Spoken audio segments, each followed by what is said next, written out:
कुश्ता चांदी, इसको कुश्ता नुकरा भी कहते हैं, चांदी का कुश्ता भी कहते हैं। ऐसे मर्द हजरात जो कहते हैं इतलाम बहुत होता है, मर्दाना ताकत बिल्कुल ख़त्म हो गई है, ना होने के बराबर रह गई है, ये जो कहते हैं दिल दिमाग कमज़ोर हो गया, नज़र कमज़ोर हो गई है, तो जनाबे वाला इससे ऊपर, उससे जल्दी और इससे तेज़ रिज़ल्ट वाली कोई चीज़ मार्केट में नहीं है। ठीक है, हमदर्द लेबोरेटरी का कुश्ता नुकरा ले लें, या वैसे तो हम अपने पेशेंट्स को अपना बना हुआ देते हैं, लेकिन ये हमदर्द लेबोरेटरी का इसका भी अच्छा रिज़ल्ट है।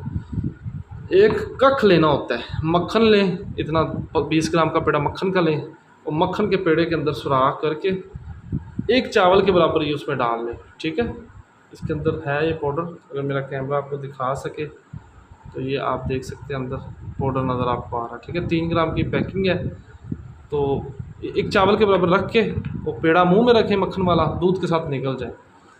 तो सुबह सिर्फ ये एक टाइम लेना होता है, खाने के 1.5 घंटे 2 घंटे के बाद। बफज़ल खुदा सेक्स पावर के लिए, मर्दाना ताकत के लिए, सो एंड सो फोर्थ बेहतरीन चीज़ है। मज़ीद इसके अलावा किसी किस्म का कोई मशवरा हो, चांदी का कुश्ता आ गया, चांदी का कुश्ता अच्छा आ गया, मेरा नंबर नीचे दिया गया, रब्ता कर सकते हैं।